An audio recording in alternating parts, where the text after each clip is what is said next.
Alors, oui ou non, est-ce que vous niez que des policiers ou des gendarmes puissent être violents? Mais il y a eu des actes de violence. Parce que hier, Christian Jacob a dit « ça n'existe pas la violence ».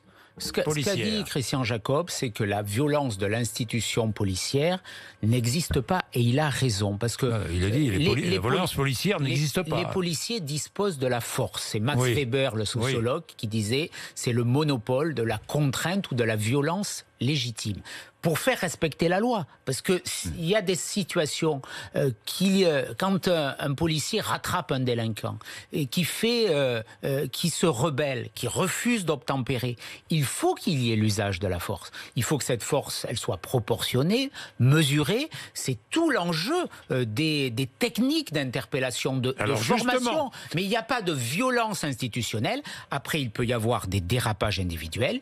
Il y en a eu, il faut les combattre, mais dire que c'est la police qui est violente, non, jamais. La police, elle fait respecter la loi. Qu'est-ce qu'on veut? Une société où il n'y ait plus de police? Une société où ça soit la loi des communautés, des bandes, de la violence, du plus fort qui domine? C'est pas cette France que je souhaite personnellement. C'est pas ma France. Bien, cette le France défenseur des droits, la police. Le défenseur des droits dénonce la technique de la NAS, l'encerclement des manifestants, le port de casques de moto intégraux par les policiers ou de cagoules, l'utilisation des grenades de désencerclement, et le défenseur des droits demande le retrait de l'utilisation de ces grenades.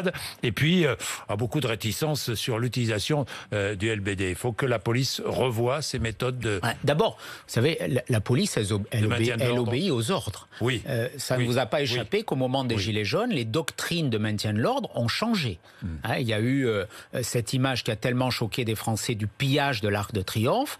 Le ministre de l'Intérieur a donné une autre doctrine. Donc la police respecte cette doctrine. Cette doctrine, elle est sans doute plus dangereuse parce qu'elle demande aux policiers d'aller au contact. On ne peut pas leur demander d'aller au contact, et donc forcément il y aura un choc, et après leur reprocher. Mais moi j'ai des propositions sur le LBD. On sait que beaucoup des blessures ont été causées par le LBD. D'abord, il faudrait qu'il ne soit utilisé que par des personnes très qualifiés, et notamment les CRS ou les gendarmes mobiles qui savent l'utiliser.